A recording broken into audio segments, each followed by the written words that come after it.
This is Gentle Confessions, where we whisper the truths we hid even from ourselves. Tier 1. The letter. I wasn't meant to read. I found it on a Wednesday, late afternoon, when the light poured through the window just soft enough to blur the edges of everything. The kind of light that makes silence feel sacred. I wasn't looking for anything in particular. Just clearing out the old desk in the den. Mom had asked me to help sort through the drawers before winter came. She wanted to donate the furniture, she said. Make space. Let things breathe again. The drawer stuck at first. I had to tug a little harder than usual. And when it gave way, it did so with a sigh. Like the house was exhaling something long held in its lungs. Inside, under some faded photographs and expired insurance forms, there was a letter. A single envelope, yellowed with time. Edges curled. My name wasn't on it. But my mother's handwriting was unmistakable. I don't know what made me open it. Maybe it was the stillness. Maybe it was the way the light fell, like it was pointing only to that one piece of paper. Or maybe I already knew, somewhere deep inside me, that whatever was inside would change everything. I remember unfolding the pages slowly. I was careful, almost reverent, like I was about to read scripture. It wasn't dated, but I could tell from the way she wrote the loops in her Y's, the tilt of the lines, that it was written a long time ago. Long before I was meant to see it. She wrote about a summer she never talked about. A man she loved once. A goodbye that never felt finished. And then me.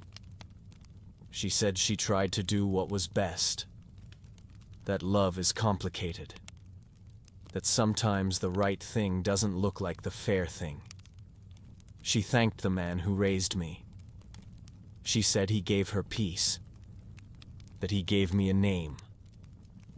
And a home. And all the love she never had to ask for twice. I read the line over and over. He isn't your father by blood, but he is in every way that matters. I sat there for a long time, letter in hand, breathing like someone had just told me the sky wasn't blue. And then I looked up. The room hadn't changed. The light was still golden. The photographs on the wall still smiled at me like they always had. But something inside me had shifted. Like a puzzle piece that finally slid into place, and yet made the whole picture more mysterious. I didn't cry. Not then. Not yet. I folded the letter back up, placed it in my pocket, and walked outside. The wind had picked up a little. The trees moved like they were whispering something they couldn't quite say aloud. And for the first time in a long time, I felt like maybe I wasn't who I thought I was. But maybe, just maybe, that wasn't a bad thing. Tier 2. Pieces that didn't fit. I kept the letter. I didn't show it to Dad. I folded it carefully, the same way I might fold a bird with paper wings, and I tucked it into the notebook I used to write in when I was 15. The notebook still smelled faintly like dust and pencil lead. I spent the whole night rereading it. Each time, I noticed something new, a phrase, a hesitation, a line scratched out and rewritten. It didn't feel like reading someone else's story anymore. It felt like stepping into a room I had been locked out of my entire life. My first instinct was denial. Surely, I thought there was a mistake. Maybe Marie was a friend, a cousin, someone confused. But the words were too intentional, too intimate. She knew things about me, tiny things. The cowlick on the back of my head. The way I used to cover my mouth when I laughed as a child. Things no one outside our home could have seen. And then, there were the photos. I found them 2 days later. Inside a box marked Taxes 1998. Black and white prints. Some color. All carefully labeled on the back. Ella, age 4. First day of kindergarten. With the yellow boots. They weren't the photos I had grown up seeing. These weren't in albums.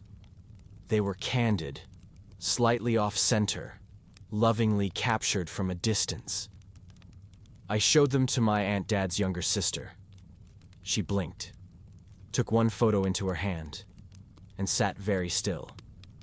"Oh," she whispered. He kept those. That was when I realized she knew. She had always known. And I hadn't. The betrayal didn't hit like a slap. It was softer. Like watching a boat you didn't know was yours drift away. Like finding out there was a room in your childhood home that had always been locked. I didn't cry. Not then. Instead, I opened every box in the attic. I pulled out every letter I could find. I became a quiet archaeologist, trying to piece together a woman I had only known in my dreams, those dreams where a voice would hum to me but never show a face. Marie. She wasn't a myth. She had once touched my hair. She had once watched me run through autumn leaves and laughed without calling out. She had been there. And Dad. He had let me believe she wasn't. Why the silence between us had always felt ordinary. The absence had always been painted over. Until now. Now, I was peeling back layers. And what I saw underneath was both more beautiful and more broken than I had imagined. Tier 3. The space between what's said. They say silence speaks louder than words. But what if the silence between us wasn't full of love, but fear? I remember that day so vividly, though we didn't really say much. He came over after work. I could hear the gravel crunching beneath his boots. He always walked the same way, like he had nowhere to rush to. But everything he loved was already ahead. And me. I was curled up in the corner of the couch, pretending to read a book I couldn't focus on. When he opened the door, I didn't even look up. Just said, "Hey." Soft. Too soft. Probably. Like I was afraid even my voice would break me. He paused. I felt it. He could always feel things before I could explain them. "You okay?" he asked. Voice warm but cautious. And I smiled, that kind of crooked smile you wear like makeup when your real face is too tired. "Yeah. Just tired," I said. It was a lie. But not the kind people punish. Just the kind they let sit in the room with you. Like unspoken truths with folded arms. He didn't push. He never did. Instead, He sat beside me and placed a takeout box on the table. Pad Thai. Extra peanuts. Like you like it. I wanted to cry. Because I didn't even remember telling him I liked extra peanuts. That's the thing about people who care deeply, they remember your smallest preferences. Even when you forget yourself. We ate in silence. The clink of chopsticks against the paper box was the only soundtrack. I wanted to say something, anything. Tell him I hadn't been sleeping. That I cried in the shower because it was the only place no one could hear me. Tell him I hated the way my chest felt like it was full of unsent letters and swallowed screams. But I just kept chewing, nodding when he asked if the food was good, smiling when he made a joke about the fortune cookie. He leaned back, arms stretched behind his head, and said, "You've been quiet lately." I shrugged. Another lie. Shrugs are just the body's way of avoiding truth. He didn't say anything after that, and for a second, I thought he might leave. Instead, he got up, walked to the shelf, and picked out an old photo album. God, that photo album. Us at the lake. Us in high school. Him with braces. Me with bangs I swore were a good idea. He opened it and smiled. Not a big one. Just familiar. You used to laugh so easily, he said, flipping through pages like they were soft-spoken ghosts. And I couldn't take it anymore. Not the kindness. Not the history. Not the way he remembered all the versions of me that felt so far away now. So I said what I always say. I'm fine. He didn't look up this time. Just kept turning pages. Okay, he whispered, as if he didn't believe it. As if he didn't want to push, but wanted to stay. And he did. He stayed until midnight. Didn't say much more. Just existed near me, breathing the same air, sharing the same silence. It was the kind of silence that didn't hurt, but didn't heal either.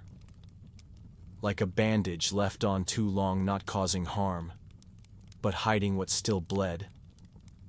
When he finally got up to leave, he turned to me at the door, paused. You know you don't have to be fine. Right. And I nodded. Another lie. He left.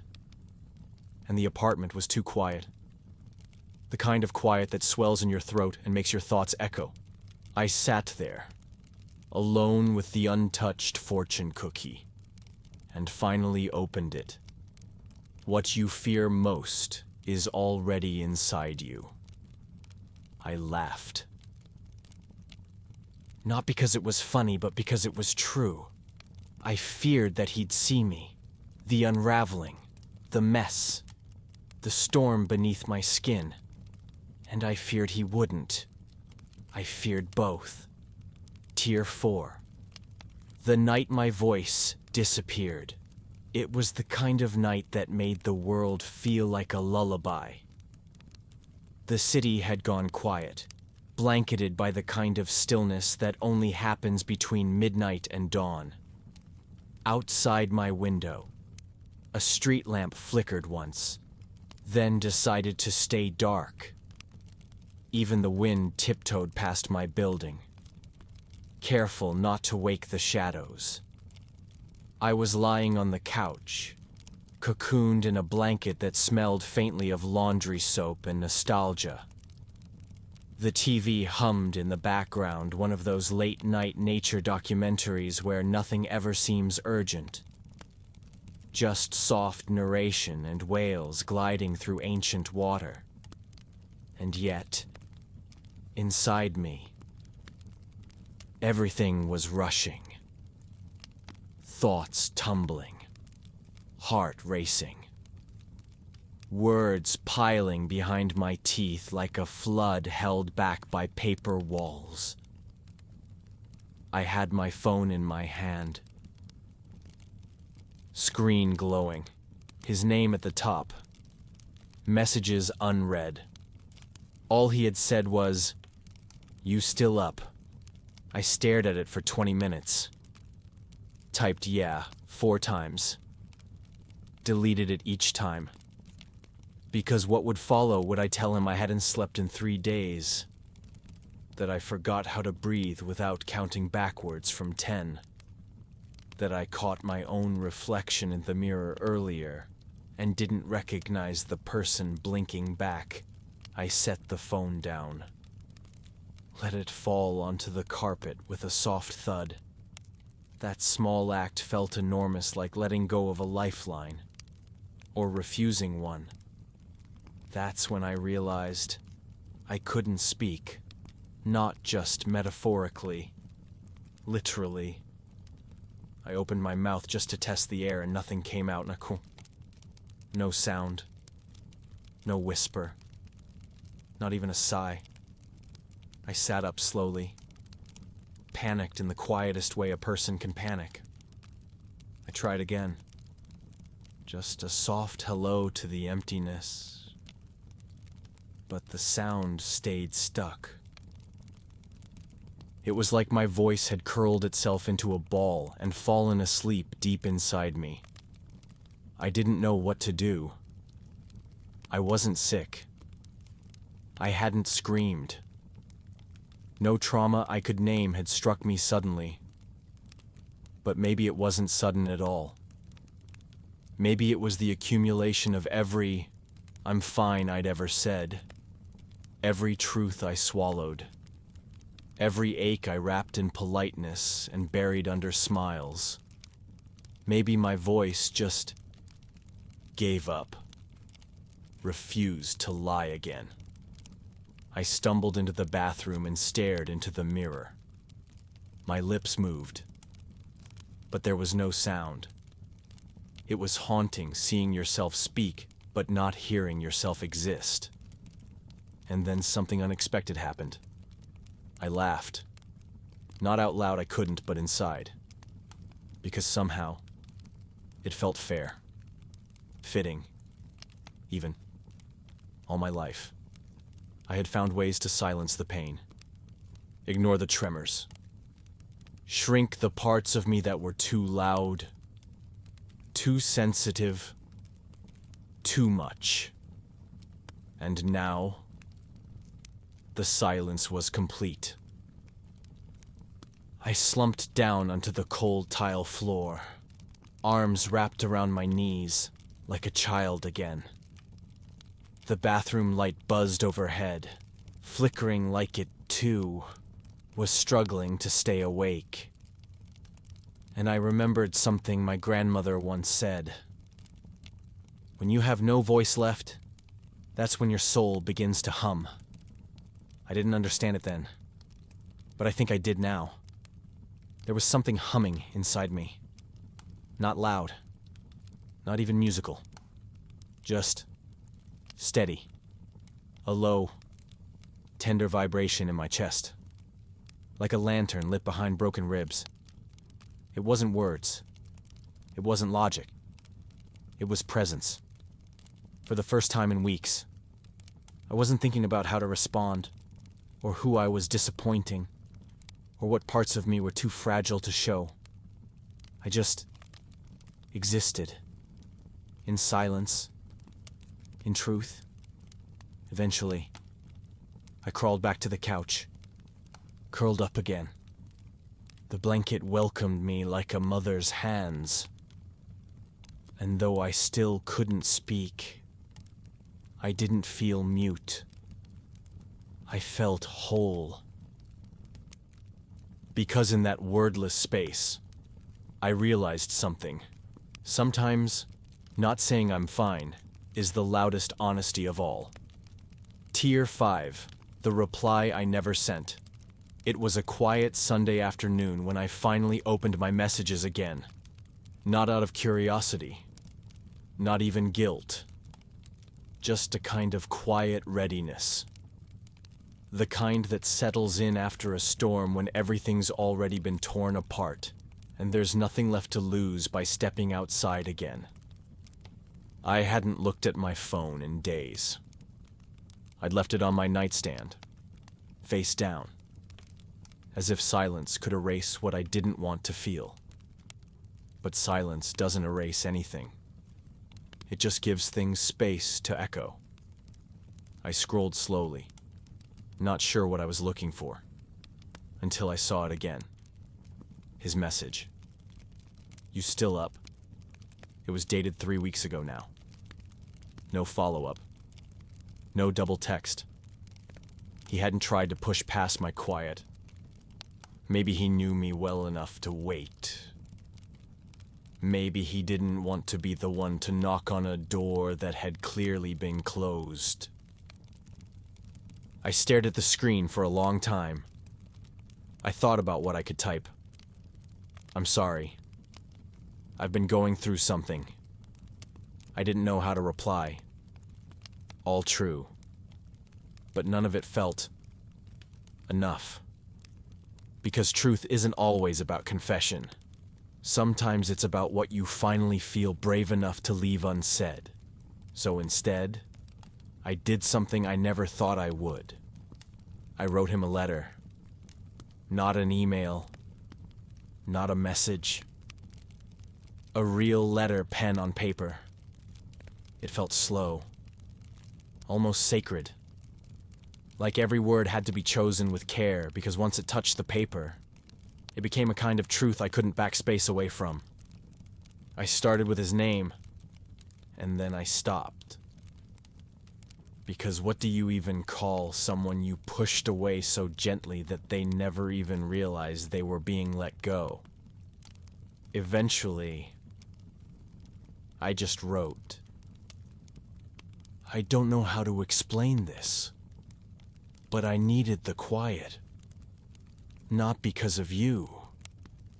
Because of me. Because I've spent so long pretending I was okay that the lie started to echo louder than the truth. And I didn't know how to stop without disappearing for a while." I paused, hands shaking slightly, and then continued. "There's a kind of exhaustion that doesn't show up in your body, just in your voice. And when mine went quiet, it wasn't because I didn't care. It was because I did. Too much. And didn't know how to carry that with words anymore." That part made my eyes sting. Not from guilt. From recognition. I kept writing. So if you ever wondered why I left that message unread, it wasn't avoidance. It was self-preservation. It was me. Finally listening to the parts of myself I'd ignored for too long. The parts that whispered, "You're not fine. And that's okay." I didn't sign the letter with my name. Just a simple thank you for seeing me, even when I disappeared. Then I folded it, slipped it into an envelope, and placed it in a drawer I rarely opened, the one that held old notebooks and forgotten pens. I never mailed it, because some confessions are for healing, not response. And maybe that was the real reply. Not a message. Not a sentence. Not even closure. Just truth. Placed somewhere soft and silent, like a seed under snow. Since then, I've spoken more. Not louder. Just more honestly. When someone asks if I'm okay, I pause. I take a breath. I check in with the parts of me that used to whisper and now speak gently from somewhere deeper. and sometimes I still say I'm fine. But now, it means something. It means I'm working on it. It means I'm here. It means I'm trying, even if it doesn't always show. So to the version of me who couldn't answer, who let silence stretch into days, weeks, who hid behind quiet like it was armor, I forgive you. I understand you now. And if I could go back to that night when my voice disappeared, I'd hold you. Not to fix anything. Just to say you didn't need to reply to be heard. The softest truths don't need loud goodbyes. Just the courage to whisper when we're ready again.